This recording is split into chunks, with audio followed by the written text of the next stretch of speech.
I'm going to say this with my whole chest as a 40-year-old woman.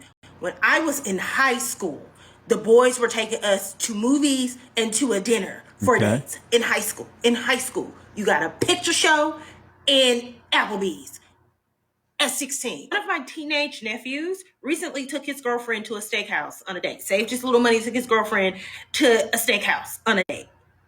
Do not let these grown men sit out here and gaslight you and tell you that something is wrong with you because you don't want to go on a walk as a date. Ma'am, that was 22 years ago.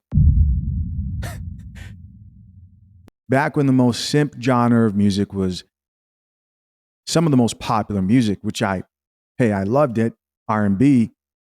Times have changed. Drink the coffee. Drink the coffee, it'll make you feel better. Why is a 16-year-old taking any chick to a steakhouse? What is going on? Why are we talking about that like that's okay? Do with that what you will. First date shouldn't be where you are catching a vibe with somebody to see if you like them. You should already know if you like them. Me personally, and I'm just speaking for me, that's what the telephone is for. Right? If you want to get to know me, if you want to catch my vibe, you got to hit me on the buzz. You got to call my phone. That may be very old school of me, but I'm not going on a first date with somebody if I ain't already had some conversations with them and sort of felt their vibe and all that type of stuff. I'm not even coming to sit across a table or whatever from you, and I don't know that I could tolerate it. Listen, I've had somebody say to me, well, I just feel like my personality pops more in person, which I mean, I guess, but I'm hip. You can FaceTime me. We could talk on FaceTime, but I'm not giving you my number today and going on a date with you on Friday to catch a vibe. No, you can call me. We can have a conversation, right? Because I can tell in the phone conversation whether I'm gonna like you or not. But me personally, this is just me personally, and y'all can pick it up or put it down. If it don't apply, let it fly. But me personally, the first date is step 2 of the dating process. I need a few good yap sessions, and from there I can determine whether I even want to chill with you in person. I'm still stuck on the 16-year-old taking a chick out to a steakhouse.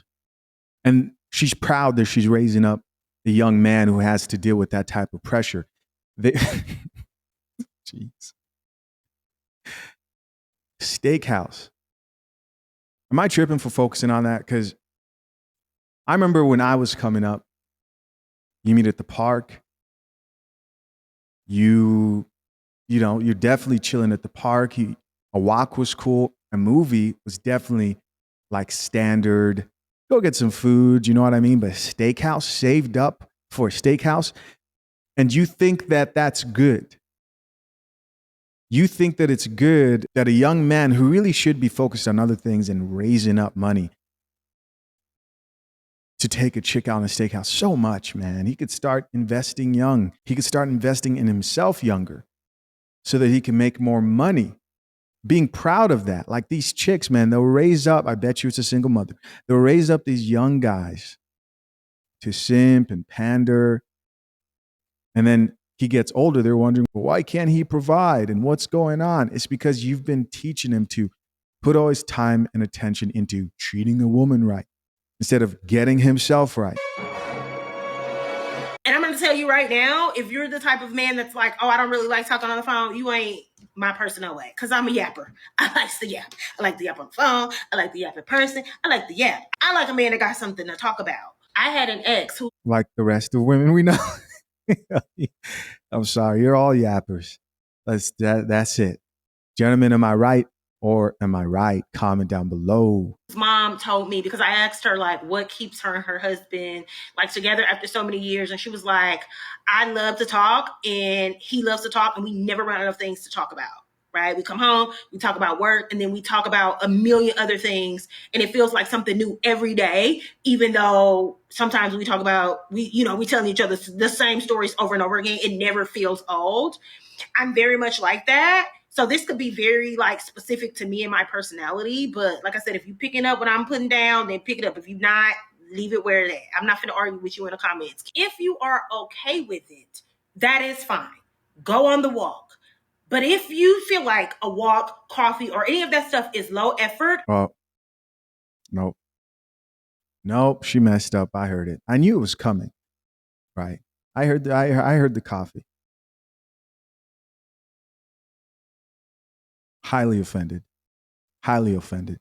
You are justified in that feeling. You do not have to accept that because people are now all of a sudden trying to make it a social norm because it has not always been like that. I came of age. I see y'all out there, man. Shout out to all the brothers taking all these chicks out on coffee dates. Yes, sir. Yes, sir. Yes, yes, yes. More coffee dates just for that first date. She got to earn it, right? The next day. Then it will get better. And started dating in the 90s. Wasn't nobody trying to take me on no damn walk. Welcome to the Coffee Pod. My name is Chisha Zed. You've been dating since the 90s and are still dating, and you still think the dates are the problems. Yo, let's check out some of these comments because I thought these were pretty crazy too. First commenter says, my son who's 19 buys his girlfriend sneakers. Can't, this shit is crazy.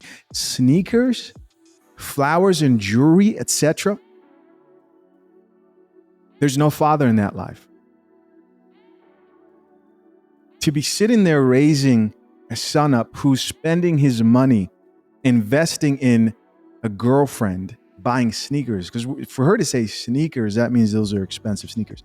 Jewelry, flowers are cool. But this is how you raise up simps and men who don't know how to prioritize, to invest in themselves and to better themselves and other skills that they'll need in life. This doesn't mean that young men should treat their girlfriends horribly. That's not what I'm saying. That's not what I'm saying. Goes on to say, and these men be pushing 40, making excuses. Somebody else here says, phone conversations equals screening. We may not even make it to a date based off our conversation. Here's another woman who says, yes, guy from Hinge said we should get a drink. And then I head back to his place. Sure, bye. Yeah, he just wanted the cheeks. Another person here says, my mom always said the boys should be calling you on Wednesday, asking to take you out on Friday. No, nothing wrong with that. Another thing I want to address is a problem I see with fathers. And I've seen this multiple times. I never thought I would get an actual video where I could actually point this out like I'm about to. But fathers who are raising women to have unrealistic expectations, and I mean in a healthy way. It's great to see a father like the one I'm about to show who's involved in his daughter's lives. But then you hear that there's some delusion there in expectation when it comes to the current dating market, which in some cases can set that daughter up for failure. Yo, this is my 14-year-old daughter, Mari. When you start dating, what he gonna have to do? Work for my dad? Are you splitting 50-50 with anybody? No, Why? because you don't. Come on. See, common sense for her. Y'all gotta understand, the reason why I be so stern on paying 100% of everything because I have two beautiful baby girls, all right? I got a 14-year-old and I got a 2-year-old. And guess what? They ain't gonna be dealing with that bullshit that most women gotta deal with in today's time. All right, so first off, congratulations to them having a present father, but let's keep listening. They not gonna be out here struggling, trying to figure out how they gonna eat their next meal because they dealt with the wrong man. No, you gonna have to pay 100% for everything, all right? I'm raising them the same way that they see their dad doing. I've been paying all the bills since day one. My wife have never touched the bill since 2014, and that's the year that I met her. Pay 100% of everything, because if you don't, you are not considered a real man. Stay by your... Okay. All right. See, it's comments like that. Pay 100% of the bills, because if you're not considered a real man. So you're telling me that the majority of men in the U.S. are not real men because they can't pay 100% of the bills? I mean, there's a level of like economics here that's not being taken into consideration with this man making his point. It's a very delusional statement. Yourself until you're able to provide 100%. That's all I'm saying.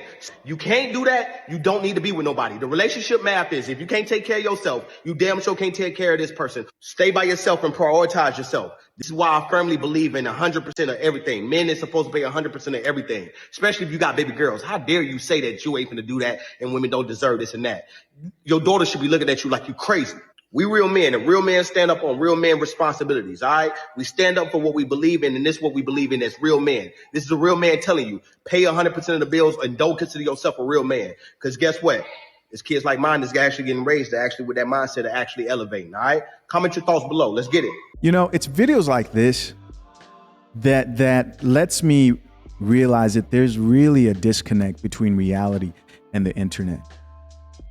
And a lot of what I show is when that internet reality meets real life, right? Like what people say online versus what they're doing in their own life. I wasn't able to pay 100% of the bills when I met my wife, and there was no real expectation for me to do that. Now, I paid for most stuff, but it wasn't this understanding of you're going to pay all the bills and I'm not going to.